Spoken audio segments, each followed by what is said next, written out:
आज मैं आप सबके साथ डिस्कस करने वाला हूं NRI admission process in Haryana for the NEET counselling 2024। तो इस वीडियो में मैं आपके साथ वो हर एक चीज डिस्कस करूंगा जो कि आपके एडमिशन प्रोसेस के लिए बहुत ज्यादा जरूरी है। और साथ ही साथ ये वीडियोस उन सब कैंडिडेट्स के लिए जरूरी है जो कि एनआरआई स्पॉन्सरशिप के थ्रू एडमिशन लेना चाहते हैं। तो इस वीडियो को पूरा देखिए क्योंकि इसमें मैं आपको बताऊंगा क्या है एडमिशन प्रोसेस, क्या है वहां का बजट, क्या थी लास्ट ईयर की कट ऑफ, और क्यों आपको एक ध्यान से काउंसलिंग करने की जरूरत है जिससे आपके कुछ पैसे भी बच सकते हैं और आपको बहुत बेहतरीन कॉलेज भी मिल सकता है। तो चलिए मेरे साथ इस वीडियो को स्टार्ट करते हैं। तो हरियाणा की जितनी भी नीट काउंसलिंग है वो कंडक्ट करवाई जाती है DMER हरियाणा के द्वारा। वही वहां पर ये सारे रूल्स एंड रेगुलेशंस लेकर आएंगे कि क्या वहां पर कैटेगरीज अलाउड हैं, कैसे उनकी एलिजिबिलिटी डिटरमाइन की जाएगी, और अगर कोई भी चेंजेस होते हैं काउंसलिंग के बीच में तो वो सारे के सारे DMER हरियाणा द्वारा ही करवाए जाएंगे।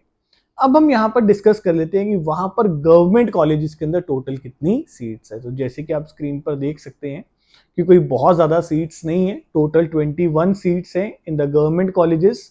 प्राइवेट को हम डिस्कस इसलिए नहीं कर रहे क्योंकि इस स्कोर पर जो आपको कॉलेजेस मिलने वाले हैं वहां पर आपको प्राइवेट के अंदर जाने की जरूरत नहीं पड़ेगी, आपको गवर्नमेंट में ही कोई ना कोई बेस्ट ऑप्शन निकल कर आ जाएगा। अब मैं यहाँ पर आपके साथ डिस्कस करता हूँ कि कितनी types of NRI categories allowed हैं इन हरियाणा। तो यहाँ पर हम इसको कह सकते हैं the types of categories allowed in Haryana, या बेस्ट वर्ड होगा उसके लिए the preference list of NRIs in Haryana. तो यहाँ पर एक प्रेफरेंस लिस्ट है, यानी कि पहली प्रेफरेंस किसको मिलेगी, लास्ट प्रेफरेंस किसको दी जाएगी, उसकी एक लिस्ट दी हुई है गवर्नमेंट ने।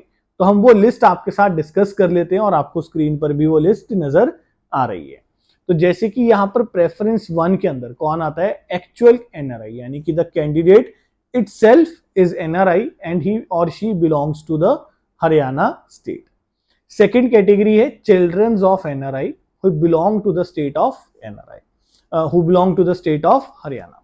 तो यानी कि यहाँ पर जो कैंडिडेट है वो तो NRI नहीं है बट उसके पेरेंट्स NRI हैं एंड वो हरियाणा को बिलोंग भी करते हैं। तो ये सेकंड लिस्ट, सेकंड प्रेफरेंस आ गई। थर्ड प्रेफरेंस में आ जाता है actual NRI from state other than Haryana, यानी कि कैंडिडेट खुद ही एनआरआई है बट वो हरियाणा को बिलोंग नहीं करता, वो बिलोंग करता है किसी और स्टेट को। चौथी प्रेफरेंस आ जाती है childrens of NRI from state other than Haryana. तो यानी कि यहाँ पर जो कैंडिडेट है वो एनआरआई नहीं है बट उसके पेरेंट्स एनआरआई हैं और वो हरियाणा को बिलोंग नहीं करते, हरियाणा के अलावा किसी और स्टेट को बिलोंग करते हैं। तो अगर आप पहली 4 प्रेफरेंस देखेंगे तो उसमें बहुत ज़्यादा आपको क्लैरिटी आ जाती है कि पहली 4 तो सिर्फ और सिर्फ एनआरआईज के लिए ही है, यानी कि या तो कैंडिडेट खुद एनआरआई है या उसके पेरेंट्स एनआरआई है, जिसमें से पहली प्रेफरेंस हरियाणा के कैंडिडेट्स को दी गई है एंड अगली preference other than state Haryana को दी गई है। फिफ्थ कैटेगरी लास्ट ईयर ही इंट्रोड्यूस हुई थी, उससे काफ़ी फर्क भी पड़ा था। तो फिफ्थ कैटेगरी इज बेसिकली आप कह सकते हैं स्पॉन्सरशिप कैटेगरी, यानी कि कैंडिडेट एनआरआई नहीं है बट जो उसके रियल ब्रदर या सिस्टर हैं दे आर एनआरआई। तो यानी कि आपके रियल ब्रदर या सिस्टर अगर आपको स्पॉन्सर कर रहे हैं तो वो आप फिफ्थ कैटेगरी में फॉल करेंगे या फिफ्थ प्रेफरेंस में फॉल करेंगे। सिक्स्थ में अगेन स्पॉन्सरशिप्स हैं, तो कहाँ कहाँ से स्पॉन्सरशिप आ सकती है। तो बहुत ही मैं आपके लिए सिंपल कर देता हूँ, स्पॉन्सरशिप्स आपकी दादी की फैमिली से भी आ सकती है, आपकी नानी की फैमिली से भी आ सकती है। दादी की फैमिली से कैसे, यानी कि आपके चाचू, आपके ताऊ, आपकी बुआ ये आपको स्पॉन्सर कर सकते हैं। मदर की फैमिली की तरफ से आपकी मासी, आपके मामा ये आपको स्पॉन्सर कर सकते हैं। और फादर की फैमिली की तरफ से दादा दादी आपको स्पॉन्सर कर सकते हैं। मदर की फैमिली की तरफ से आपको नाना नानी स्पॉन्सरशिप कर सकते हैं, या आपके कोई लीगल गार्डियन है, कैंडिडेट का कोई लीगल गार्डियन है तो वो भी उनको स्पॉन्सर कर सकता है। तो अगेन बहुत ज़्यादा प्रेफरेंसेस हैं बट सिक्स्थ प्रेफरेंस के अंदर भी सीट्स अलॉट होती हैं, बट ज़्यादा ज़रूरी ये है, देखिए स्पॉन्सरशिप लेकर आना है, डोंट थिंक कि इतना बड़ा टास्क है, बट यहाँ पर बहुत सारी डॉक्यूमेंटेशन इन्वॉल्व है।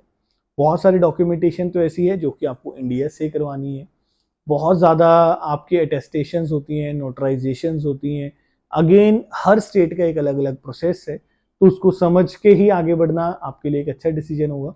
और बहुत सारे डॉक्यूमेंट्स ऐसे भी हैं जो कि आपके फॉरेन से ग्रैब करने हैं, तो आपको अभी से ही उस डॉक्यूमेंटेशन का सारा प्रोसेस चालू करना होगा। अगेन बहुत लंबा प्रोसेस है, बेशक अभी आपके पास टाइम भी है, लगभग आपके पास 2 महीने का टाइम है ये सारी चीजें करने के लिए, बट आपको आज से ही ये सारे डॉक्यूमेंटेशन का प्रोसेस शुरू करना होगा अगर आप एनआरआई एडमिशंस में जाना चाहते हैं। और इसमें क्या क्या ट्रबल सम्स इन्वॉल्व हैं वो सब आपको आज से ही जानना होगा, ताकि अगर कोई आपको स्पॉन्सर कर रहा है तो वी शुड नो कि क्या वो ये सब हेडेक्स लेने के लिए रेडी हैं या नहीं है। तो आपको अपनी तैयारी आज से ही लेकर चलनी होगी। चलिए अब मैं अपने नेक्स्ट पार्ट पर आपको लेकर चलता हूं जो कि है बजट। तो यहाँ पर मैं आपके साथ गवर्नमेंट कॉलेजेस का बजट भी डिस्कस करूंगा, सेमी गवर्नमेंट का भी करूंगा। गवर्नमेंट कॉलेजेस का जो बजट है that is 1,25,000 USD for the complete course, जिसमें से 40,000 यूएसडी आपको पहले साल ही पे करना है, और जो रिमेनिंग फीस बची है उसकी आपको पे करनी होगी बैंक गारंटी, या आप चाहें तो सारी की सारी फीस सिंगल शॉट में यानी कि लमसम में भी पे कर सकते हैं।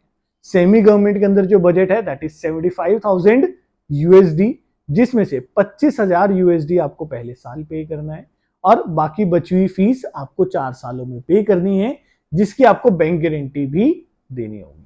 तो हरियाणा के अंदर सिर्फ एक ही सेमी गवर्नमेंट कॉलेज है that is Maharaja Agrasen medical college which is in Agroha Hisar. तो अब हम यहाँ पर बात कर लेते हैं कट ऑफ की, जो कि मोस्टली पेरेंट्स का डाउट है। तो अब जब आप कट ऑफ को समझेंगे यहाँ तो अब देखना कि किस तरीके से लोगों ने अच्छा डिसीजन भी लिया यहाँ पर और कुछ लोगों का पुअर डिसीजन भी रहा। तो सबसे पहले सबसे popular college that is PGI Rohtak, उसके बारे में जान लेते हैं। तो उसकी जो कैटेगरी 1 की कट ऑफ थी यानी कि प्रायोरिटी 1 की कट ऑफ थी दैट वाज 140, जो कि एक जस्ट क्वालिफाइंग के बराबर ही थी। तो बहुत बढ़िया कैटेगरी भी थी, और मैं कहूंगा कि इस स्कोर पर उन्होंने जो कॉलेज चूज किया वो एक बहुत अच्छा डिसीजन भी रहा उनके लिए। नो डाउट थोड़ा सा महंगा जरूर था, बट ये कॉलेज बहुत ज्यादा बढ़िया है।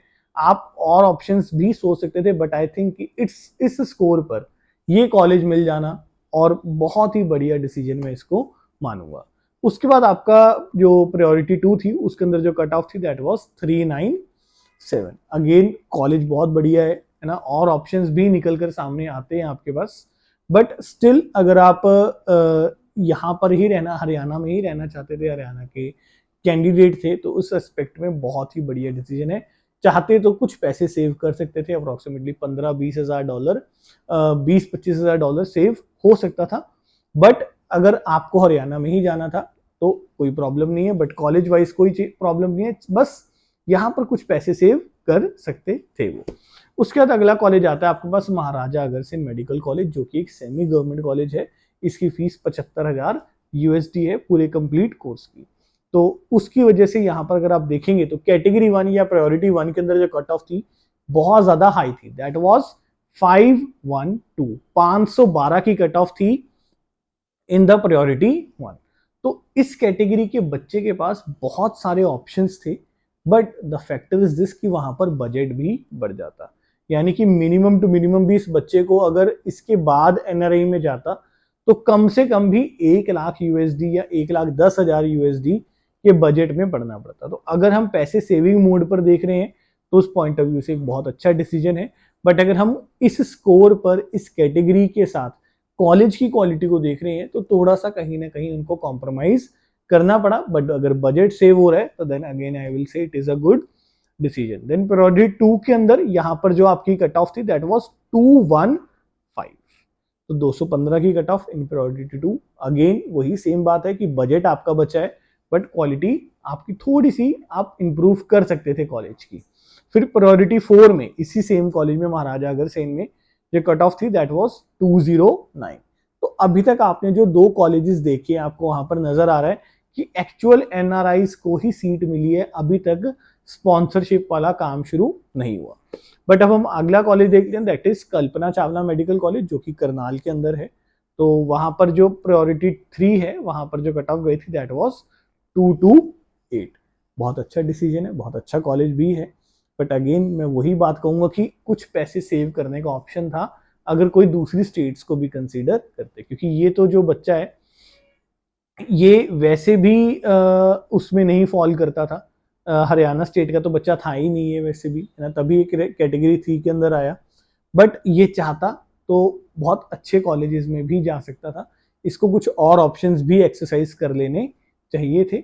बट स्टिल अब हम आगे बढ़ते हैं, क्योंकि हमारा भगत फूल सिंह कॉलेज है, ओनली फॉर वुमेन है। तो इस कॉलेज के अंदर जो कैटेगरी 4 है, प्रायोरिटी 4 है, वहां पर जो कट ऑफ थी that was 142, very lower and पे गर्ल्स कॉलेज में ही जाना था, और कट ऑफ भी, स्कोर भी बहुत कम था। तो उस कंटेक्स्ट में अगर हम देखें तो एक अच्छा डिसीजन कहा जा सकता है। उसके बाद कैटेगरी 3 के अंदर जो कट ऑफ थी दैट वाज 222, यानी कि 222 की कट ऑफ थी। अगेन मैं कहूंगा कि ऑप्शंस थे बहुत सारे, और भी ऑप्शंस थे, कैटेगरी 3 में बिलोंग करता है, एक्चुअल एनआरआई है, चंडीगढ़ जैसे ऑप्शंस के बारे में भी सोच सकता था। बट अगेन स्टिल कि अगर गर्ल्स कॉलेज ही चूज करना था तो उस कंटेक्स्ट से ये कॉलेज ठीक है। कैटेगरी 6 आ जाती है, दैट वाज 146। तो कैटेगरी 6 में यानी कि आप स्पॉन्सरशिप कैटेगरी से आप देखिए कितने लोअर स्कोर पर आपको ये कॉलेज यहाँ पर अलॉट हो रहा है। तो अगेन आपको स्पॉन्सरशिप्स कैटेगरी से भी कॉलेजेस मिलते हैं, बट सही टाइम का वेट करना, सही डॉक्यूमेंटेशन के साथ जाना, ये बहुत ज्यादा जरूरी है। हम ये नहीं कह सकते कि स्पॉन्सरशिप कैटेगरी में लोगों ने अप्लाई किया ही नहीं होगा कि इतनी लोअर कट ऑफ चलेगी। बहुत सारे लोग अप्लाई करते हैं, बहुत सारे लोग अप्लाई करते हैं, बट जब एक्चुअल में वो कॉलेज पहुंचते हैं, क्योंकि यहाँ पर हरियाणा में आपके जो डॉक्यूमेंट्स हैं वो at the time of allotment, यानी कि at the time of admission check हो रहे हैं आपके डॉक्यूमेंट्स। तो बहुत सारे लोगों के डॉक्यूमेंट्स लास्ट डे पर रिजेक्ट हो जाते हैं।